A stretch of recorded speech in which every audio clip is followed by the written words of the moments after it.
Hello everyone, it's Dr. Locklear here, and we are continuing our study on inflammation, and we're going to be talking about Exemplar 10A, which is appendicitis. This starts on page 682 in your Pearson text.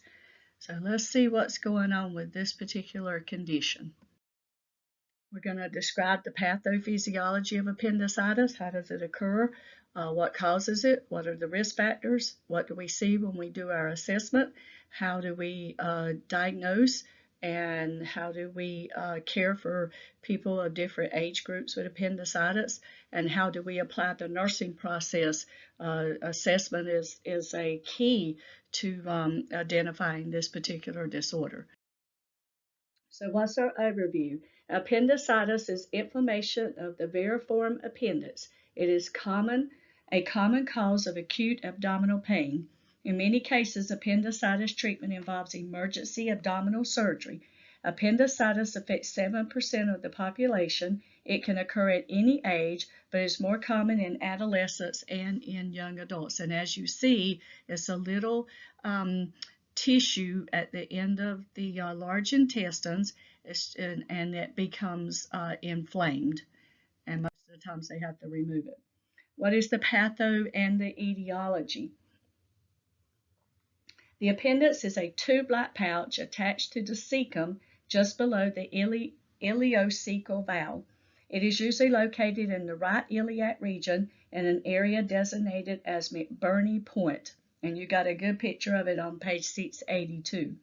The function of the appendix is not fully understood, although it is regularly filled with and emptied of digested food. Obstruction of the proximal lumen of the appendix is apparent in most acutely inflamed appendices. Following obstruction, the appendix becomes distended with fluid secreted by its mucosa. Pressure within the lumen of the appendix increases, impairs its blood supply, and leads to inflammation, edema, ulceration, and infection. The purulent exudate form causes further distension of the appendix. If treatment is not initiated, tissue necrosis and gangrene result within 24 to 36 hours, leading to perforation or a rupture. And once it ruptures, that infection can get in your system.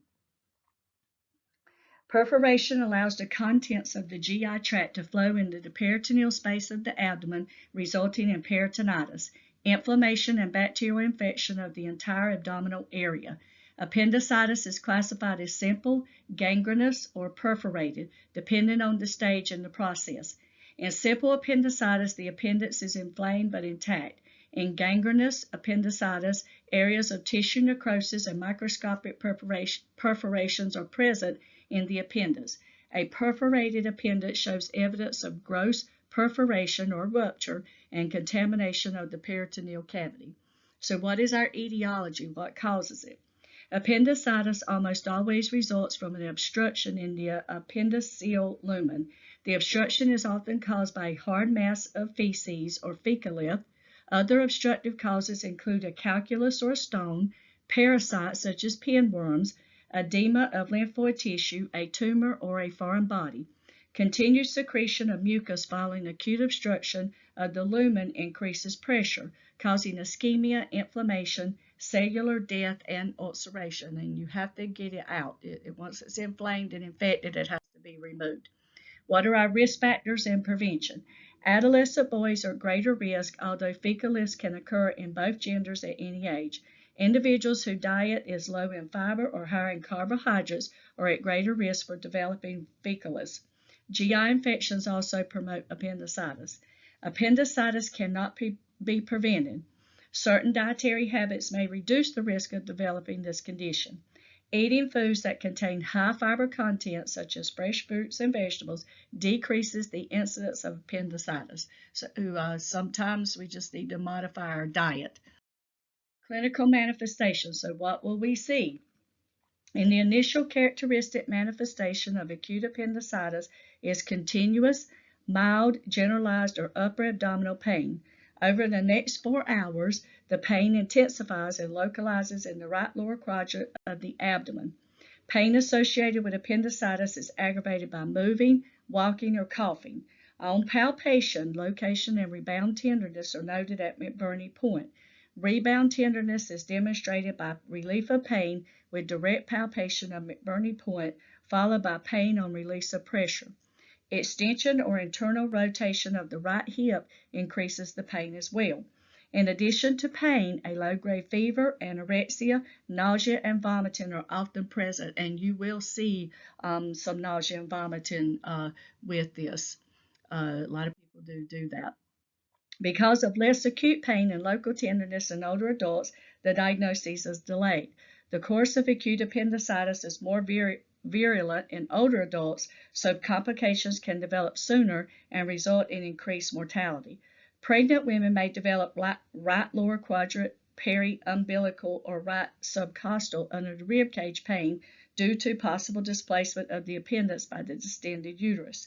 In adolescents and young women, symptoms must be differentiated from those associated with ovulation, ruptured ectopic pregnancy, and pelvic inflammatory disease.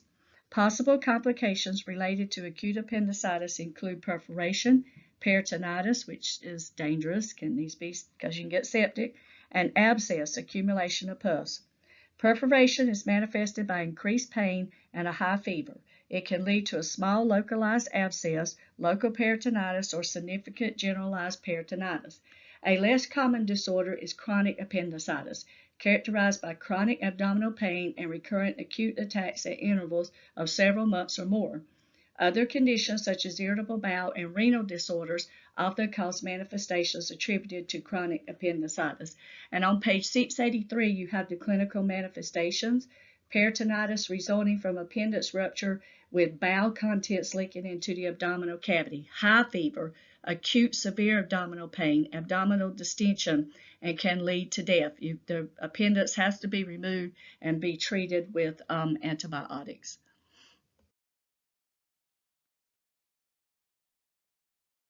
So our collaboration. The acutely inflamed appendix can perforate within 24 hours, so rapid diagnosis and treatment are important. Because of this urgency and the low incidence of surgical complications, diagnostic testing and perioperative treatment are limited. The patient is admitted to the hospital and IV fluids are initiated. Oral food and fluids are withheld until a diagnosis is confirmed. Diagnostics. Diagnostic and laboratory tests help confirm the diagnosis and rule out other possible causes for the clinical manifestations. Abdominal ultrasound is the most effective test for diagnosing acute appendicitis. Ultrasound examination has reduced the incidence of exploratory surgery. It is particularly useful with patients who have atypical symptoms such as older adults. Other diagnostic tests used and to rule out possible conditions are abdominal x-rays, IV pyelogram, urinalysis, pelvic exam. A WBC count with differential is obtained. With appendicitis, the total WBC count is elevated with an increased number of immature WBCs or bands. So you're going to have some labs as well. Surgery, the treatment of choice for acute appendicitis is an appendectomy, which is surgical removal of the appendix, either by laparoscopic approach, insertion of an endoscope to view the abdominal contents, or a laparotomy, surgical opening of the abdomen. Laparoscopic appendectomy requires a very small incision through which the laparoscope is inserted. This procedure has several advantages. Direct visualization of the appendix allows definitive diagnosis without the laparotomy or surgical incision. Postoperative hospitalization is short. Post-op complications are infrequent, and recovery and resumption of normal activities are rapid. An open appendectomy is performed by a laparotomy. A small transverse incision is made at the Burney's point. So in other words, you have a surgical incision with the laparotomy. Pharmacological therapies prior to surgery, IV fluids are given to restore or maintain vascular volume and prevent electrolyte imbalances, usually normal saline 9% or lactated ringers. Antibiotic therapy with a third-generation cephalosporin such as cefalobid, clafurin, or Fortaz or Rocephin is initiated prior to surgery. Third-generation cephalosporins are effective against many gram-negative bacteria. Antibiotic administration is repeated during surgery and continue for at least 48 hours post-op. The sudden disappearance of pain is an indication that the appendix has ruptured. You need to remember that. The sudden disappearance of pain is an indication that the appendix has ruptured. So administration of strong analgesics is withheld preoperatively during assessment for this indicator. So they may have to deal with the pain because we need to make sure that they are still having pain so they can maintain the diagnoses. Once the diagnosis is established, an appendectomy is performed and analgesics are administered as ordered for comfort. That's very good information to remember. Lifespan considerations. Children under the age of 4 typically do not develop appendicitis. However, appendicitis in young children often progresses to rupture because they cannot accurately tell their parents how they feel or where it hurts. Common manifestations in infants include listlessness, inconsolability. You can't console them. They're restless. You can't stop crying. Vomiting and a distended abdomen. Because it is rare in infants, its low diagnostic priority is linked to delay in diagnosis and increase in rupture complications and death in the infant.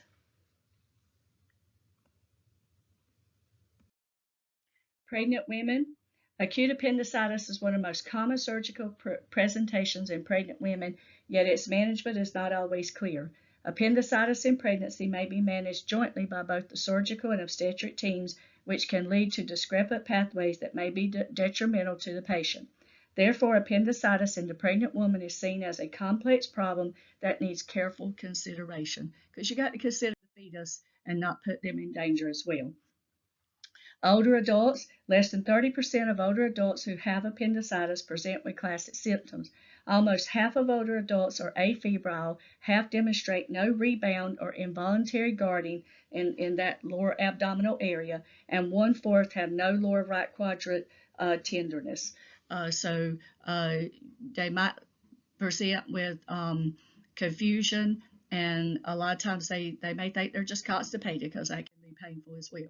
Nursing process. Nursing management of the patient with appendicitis includes collaborative assessments, preoperative and postoperative care, and prevention of complication. So if this patient's going to surgery, we will be caring for them as a surgical patient using our nursing process to do that. So under assessment, observation and patient interview, current manifestations including onset, duration, progression, and aggravating or relieving factors, most recent food or fluid intake, known medication or other alert allergies, current medications, and history of chronic diseases. The physical exam, vital signs including temperature, which may be elevated, apparent general health, abdominal shape and contour, bowel sounds, tenderness to light palpitation. Safety alert. Keep the patient with suspected appendicitis, NPO, nothing by mouth. Do not administer laxatives or enemas, which may cause perforation of the appendix. Do not apply heat to the abdomen, as this may increase circulation to the appendix and also cause rupture as well. Great information. Diagnoses: impaired gas exchange, risk for fluid volume deficit, risk for infection, acute pain, anxiety, and fear, and this is not all inclusive. Goals: the patient will articulate any concerns about surgery prior to the event, and we educate them about the surgery pre and post-op. Ask them, do they understand their surgery? If not, call the healthcare provider to come back and explain the surgical procedure to them. The patient will articulate an understanding of the procedure, the reasons for it, and any preoperative instructions prior to arrival for surgery. The patient will verbalize relief from pain following administration of pain management. The patient will receive appropriate post-operative wound care. The patient will verbalize instructions for self-care prior to being discharged. So we have to explain what's going on. Implementation. Nursing management focuses on promoting comfort, maintaining hydration, providing emotional support, supporting respiratory function, providing care of the surgical site. We don't want to get further infection, and monitor for symptoms of infection. For many patients, hospitalization for appendicitis may be their first experience with healthcare personnel beyond their provider because of their young age. Anxiety may be heightened because, they're scared to have surgery. Rapid paced physical exam, diagnostic testing, and preoperative preparation occur very quickly. Pre-op education helps reduce anxiety, encourage and answer questions the patient or family may have, and provide emotional support. Walk them through it, let them know, what's going to happen, that kind of thing. Promote effective respiratory gas exchange. The patient needs to turn, cough, and deep breathe deeply to prevent atelectasis. They need to use that incentive spirometer. While the patient with uncomplicated appendicitis is usually willing to get out of bed and walk soon after surgery, the patient with a ruptured appendix is generally hesitant to move and may need to be repositioned by family or staff. The patient must get out of bed as soon as their condition allows and walk 2 or 3 times a day to decrease recovery time and the risk of pulmonary complications such as blood clots in the legs and the lungs. The nurse should encourage the patient to splint the incision area with a pillow during coughing to decrease the pain because it's very sore and it's hard to cough after you have surgery. Incentive spirometer is frequently ordered for the patient. Young children may be resistant to or too young to understand this procedure. An effective alternative approach is to give the child bubbles to blow. Giving praise and rewards such as stickers each time the child completes the task is less likely to increase complications. And I really like the idea of blowing bubbles. Children really love to do that. That's fun for them. And it takes their mind off of what they're going through too because they're distracted, and that's a good thing. Promote fluid volume balance. Monitor and continue the IV infusion that was initiated preoperatively until bowel function returns. So you got to listen to bowel sounds after surgery. Once bowel sounds return and after the nasogastric tube has been removed, if they have one, offer water in small amounts than other clear fluids, but according to the physician's order for the diet. A lot of times when they write texts, they're giving you what the nurse would normally do, but we can't just give them fluids without a doctor's order. We have to have that. Monitor intake and output. If the patient had a ruptured appendix and has a nasogastric tube after surgery, accurate assessment of the amount of output from the nasogastric tube is essential. The patient may have orders for the amount of fluid loss from the nasogastric tube to be replaced with additional IV fluids. So we need to make sure it's balancing and they got bowel sounds and they're not going into fluid volume overload. We need to listen to their lungs. The nurse should be alert to an increase in nasogastric drainage postoperatively, as this drainage should decrease over time. Report any concerns. So if as the days go by, the drainage gets more and more and not less and less, you need to report it to the physician because that's not the way it should be. It should be less and less. Preventing infection. Preventing complications during the preoperative and postoperative periods is a primary nursing care goal. Perforation and peritonitis are the most likely preoperative complications. Postoperative complications include wound infection, abscesses, and possible peritonitis. So we want to monitor vital signs for fever, including the temperature. Tachycardia and rapid shallow respirations may indicate perforation of the appendix with resulting peritonitis. Also, rapid respirations and heart rate indicate signs of infection as well. Fever may develop as well. A decrease in blood pressure may indicate the presence of sepsis. Maintain IV infusion until oral intake is adequate. IV fluids are given to maintain vascular volume and to provide a route for antibiotic administration. Assess wound for signs and symptoms of infection. Measure abdominal girth to make sure they're not retaining fluid in their abdominal cavity. And monitor postoperative pain. It should be getting less and less and not worse and worse. Swelling of the wound, increased abdominal girth, or an increase in pain may indicate infection or peritonitis. Provide effective pain management. A patient with appendicitis experiences pain before and after. Analgesia is limited until the diagnosis is established.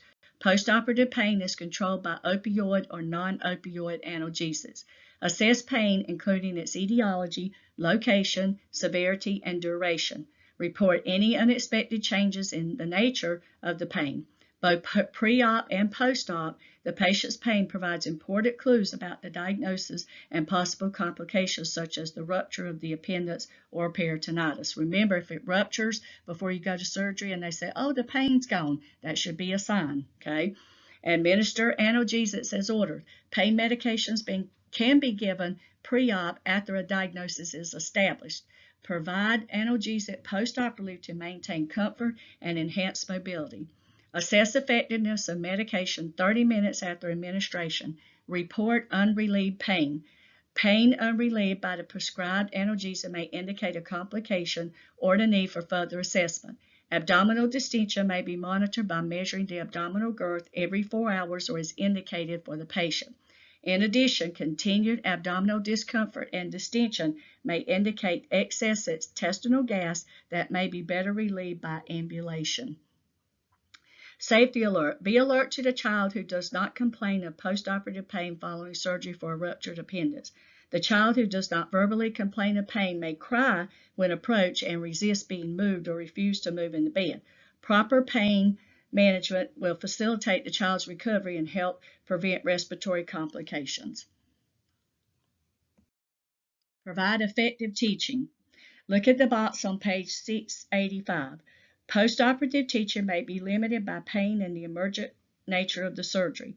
Explain why food and fluids are not permitted during this time. If time allows, teach postoperative turning, coughing, deep breathing, and pain management. The patient with uncomplicated appendectomy often is discharged the day of surgery or the day following. Postoperative teaching includes wound or incision care, including hand hygiene and dressing change procedures as indicated. Is it a sterile procedure, a clean procedure? Do you clean it with normal saline or sterile water? You got to teach all of that. Instructions to report to the physician: fever, increased abdominal pain, swelling, redness, drainage, bleeding, or warmth at the operative site.